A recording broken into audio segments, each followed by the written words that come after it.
राशनचे गहू घेऊन जाणारा ट्रक खातारा गावाजवळ पलटी, चालक वाहक जखमी। पांढरकवडा, केळापूर तालुका येथील खातारा गावाजवळ राशनचे गहू घेऊन जाणारा ट्रक पलटी होऊन अपघात झाल्याची घटना दिनांक 5 फेब्रुवारी रोजी पहाटे 4 वाजताच्या दरम्यान वडकी पोलीस स्टेशन अंतर्गत येत असलेल्या खातारा गावाजवळ घडली। मात्र या अपघातात कोणतीच जीवितहानी झाली नसून मात्र अपघातात ट्रकचालक व वाहक जखमी झाले आहे।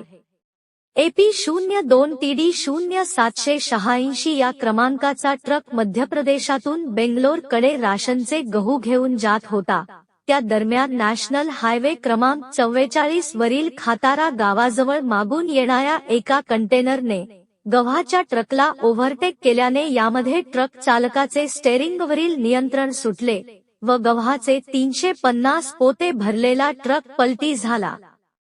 यामध्ये कोणतीच जीवितहानी झाली नसून मात्र यामध्ये ट्रक चालक अल्फाज सिद्दीकी वय 21 वर्ष व सोबत असलेला फैज सिद्दीकी दोघे राहणार अलाहाबाद हे दोघे जखमी झाले आहे।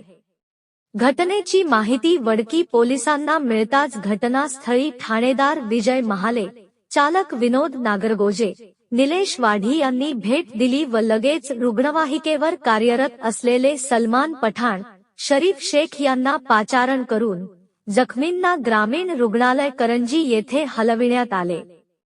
या घटनेचा अधिक तपास वडकी पोलीस स्टेशनचे ठाणेदार विजय महाले हे करीत आहे। प्रतिनिधी ज्योत्स्ना प्रफुल्ल नान्ने, न्यूज 24, आपकी आवाज।